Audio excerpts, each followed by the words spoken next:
That this year, that's just a testament to how well the other teams have stacked up and how valuable Balti and Enzo Serrano.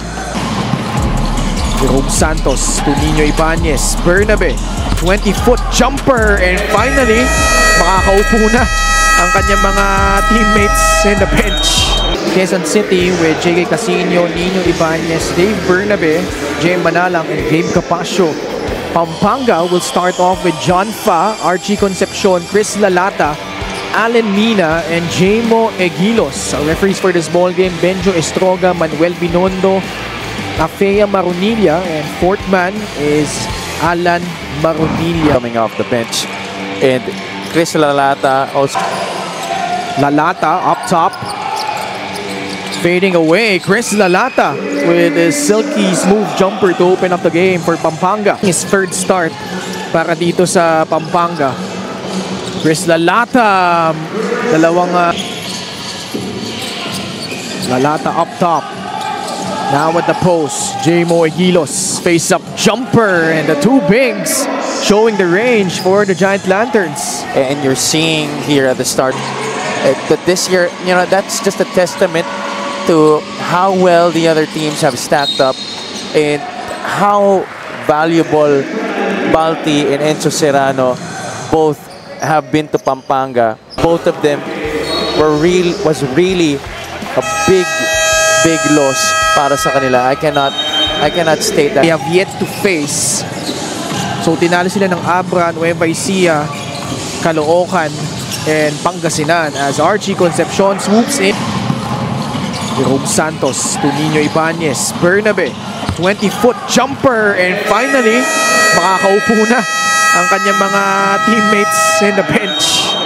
But still at points while scoring 22 of their own, and Pasay just never allowed Quezon City another significant comeback. 14-2 is the count. Jerome Santos.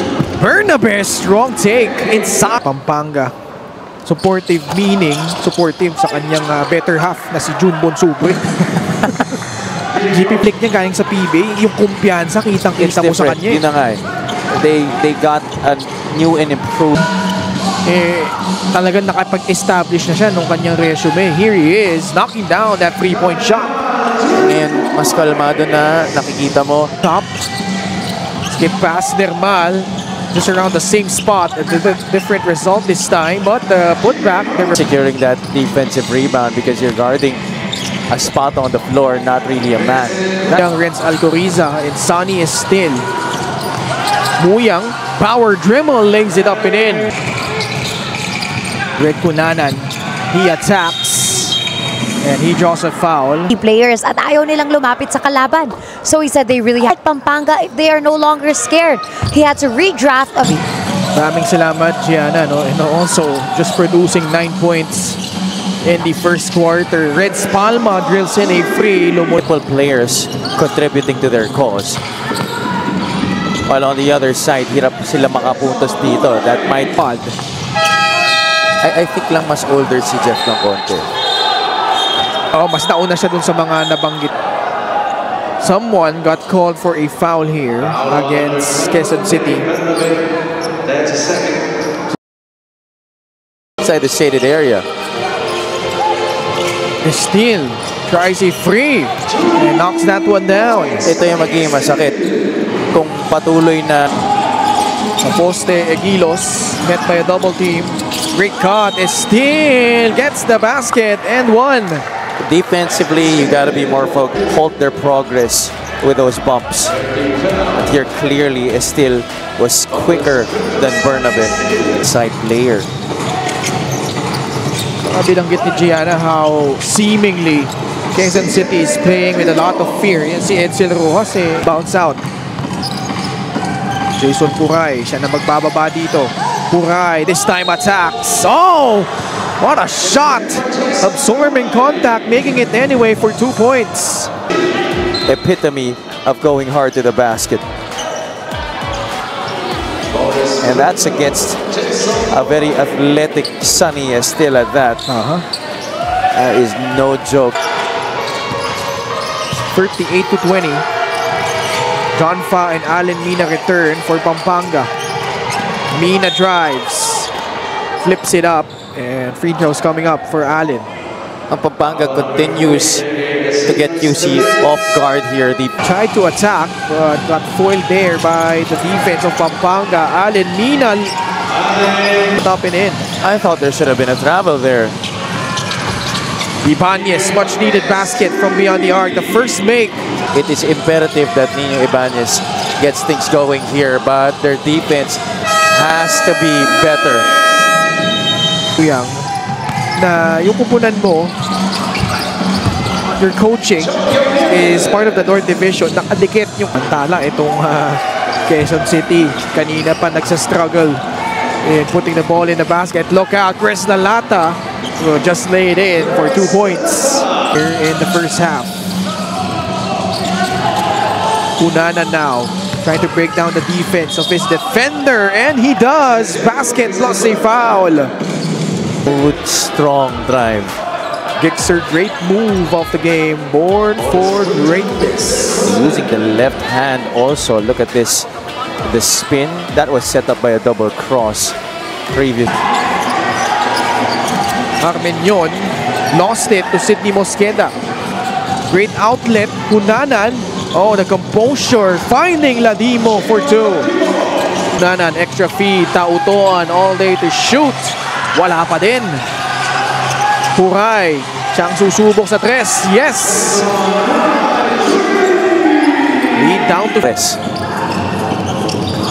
John Nermal off the bounce, and QC certainly no chance stopping him on that shot. So the view ng tuloy-tuloy. Huray. Great backdoor. Sidney Mosqueda. In the third, one with a 3 and the other with that assist. Unana nakabuelo. And at the third quarter. Puray. Another one. Second free here in the third period for Jason Puray. He could certainly. Down by 12. Unanan. Another downhill attack from Greg. Patay ni Nino Ibanez. Muyang. Pretty much automatic from down low. 2 points plus a foul. Sir basket. Galing dito kay Larry Muyang. Ganda ng seal niya sa ilalim. Helpless there was Dave Bernabe. Breaks. Nermal. Sa loob ulit. Muyang ulit for 2 alone for Pampanga. They only had 3 in the first half. Letting Quezon City back into the game as Jerome Santos final pass to steal. Balik kay Nermal. Pampanga just up by 12. Deep seal again. Larry Muyang. When Muyang is there in that shaded area. De La Rosa joins in the 3-point parade para dito sa Quezon City. But the Giant Lanterns still protecting this lead. Still up by double digits. Sonny is still. Another 3-point shot buried by the former Letran Knight. See. Lars Muyang inside for 2 more points. Palma. Joined by Jamo Eguilos, Sonny Estel, John Lloyd Clemente, and CJ Delfino. Jamo. Ryan Reyes sa poste, laban kay Sonny Estel. Reyes, hook shot. Uy, matulis yun ha. Ibanez. Lalata, mid-range jumper, left it short, but there for the cleanup. Archie. Steps through inside, only is 6 points. Na tumaas ang kumpiyansa ng QC after halftime. It's because to let go of any fear, he reminded them to focus only on happy thoughts. Si Javi. Tama ka dyan. Just having to deal with the inside production of Muyang. Now you have Jamo Eguilos to deal with. John Nermal can't score. Muyang in the paint. Uy, kinalawit pa paloob. Larry Muyang.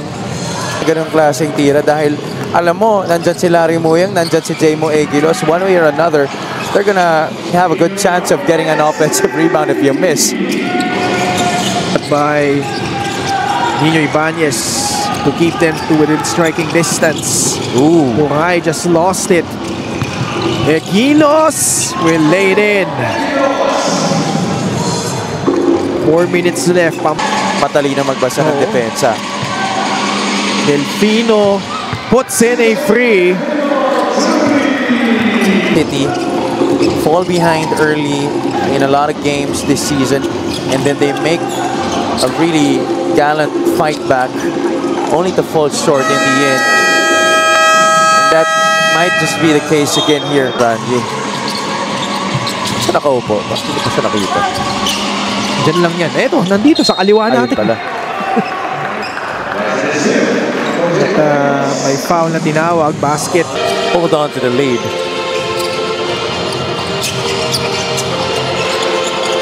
Manalang sinks in his first free to miss some shots in the first quarter. Concepcion nakabutas galing sa tres. And meron din silang Muntinlupa and San Juan. That's a strong strength. I mean, we've seen a comeback by Quezon City, but Pampanga has managed to hold them down. They stopped the confidence. Palma was also a big part of that second quarter surge. Now the question with teams like Pasig and Bataan and also Ilagan, Isabela, but Pampanga